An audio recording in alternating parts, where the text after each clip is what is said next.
Habari, leo tutajadili mada muhimu katika taaluma ya figo ambayo ni upandikizaji wa figo au upandikizaji wa figo mpya. Hii ni taratibu ambapo mtoaji anajitolea kutoa figo moja na inapelekwa kwa mtu anayehitaji. Kwa kawaida hufanyika kwa wagonjwa wenye kushindwa kwa figo sugu, tunaita ugonjwa wa figo wa mwisho. Yaani figo zote mbili zimeharibika kabisa na wagonjwa wako kwenye huduma ya kusafisha damu, dialysis. Hao ndio wagonjwa ambao kwa kawaida wanahitaji upandikizaji wa figo. Kwa kawaida upandikizaji huu hufanyika kwa mojawapo ya njia mbili. Kuna upandikizaji wa figo kutoka kwa mtu aliye hai au kutoka kwa maiti. Kwa upandikizaji kutoka kwa mtu aliye hai, mtu ambaye yuko hai, ambaye ni ndugu au rafiki wa karibu wa mgonjwa, anajitolea kwa hiari kutoa figo moja kwa mgonjwa anayehitaji ili tuweze kufanya upandikizaji huo.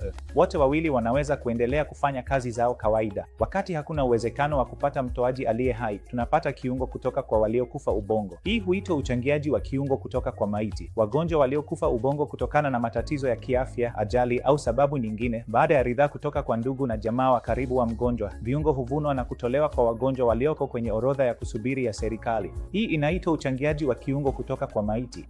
Mbali na hizi mbili, kuna njia nyingine ya tatu inayoitwa uchangiaji wa kiungo baada ya kifo cha moyo. Yaani mgonjwa ambaye amepata mshtuko wa moyo, kama tutaweza kuvuna viungo vyake ndani ya dakika chache za mwanzo hadi saa moja au mbili, tunaweza viungo hivyo vinaweza kutumika kwa wagonjwa wanaohitaji. Nchini India, upandikizaji mwingi wa viungo ni uchangiaji wa moja kwa moja, 90% ya kesi zote. 5% iliyobaki ni uchangiaji wa kiungo kutoka kwa maiti. Uchangiaji huu wa viungo kutoka kwa marehemu au baada ya kifo cha moyo bado haujaanza kuchukua kasi nchini kwetu. Asante.